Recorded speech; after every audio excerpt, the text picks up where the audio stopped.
नमस्कार, जय जवान जय किसान दोस्तों, હું બ્રિજરાજ સોલંકી। મિત્રો, સત્ય મેં જયતે આજ રોજ 19 તારીખે માનનીય ગુજરાત હાઈકોર્ટે બોટાદ કડદાકાંડને લઈને જે 85 લોકો જે નિર્દોષ હતા, ખેડૂતો છે, એને જેલમાં પૂરવામાં આવ્યા હતા સરકાર અને પોલીસ દ્વારા, એમાંથી 6 નિર્દોષ ખેડૂતોને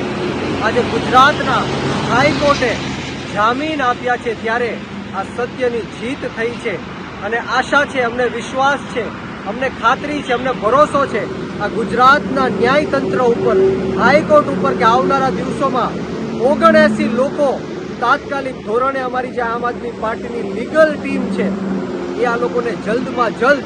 બહાર કાઢશે। પરંતુ આ તકે હું આ ભ્રષ્ટાચારી ભારતીય જનતા પાર્ટીને, આ તાનાશાહી અને હિટલરશાહીની ભારતીય જનતા પાર્ટીને એક સંદેશ આપવા માંગુ છું। તમે અરવિંદ કેજરીવાલજીને જેલમાં નાખ્યા, મનીષ સિસોદિયાજી, સત્યેન્દ્ર જૈનજી, સંજય સિંહજી, ઈશુદાનભાઈ, ગોપાલભાઈ, પ્રવીણભાઈ, ચેતરભાઈ, રાજુભાઈ, તમામ આમ આદમી પાર્ટીના લોકોને, નેતાઓને તમે જેલમાં નાખ્યા। પરંતુ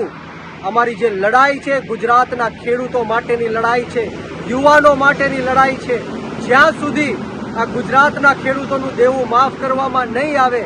જ્યાં સુધી આ બોટાદના જે 85 લોકો છે એમની ઉપર ખોટા કેસો કર્યા છે પાછા ખેંચાવવામાં નહીં આવે,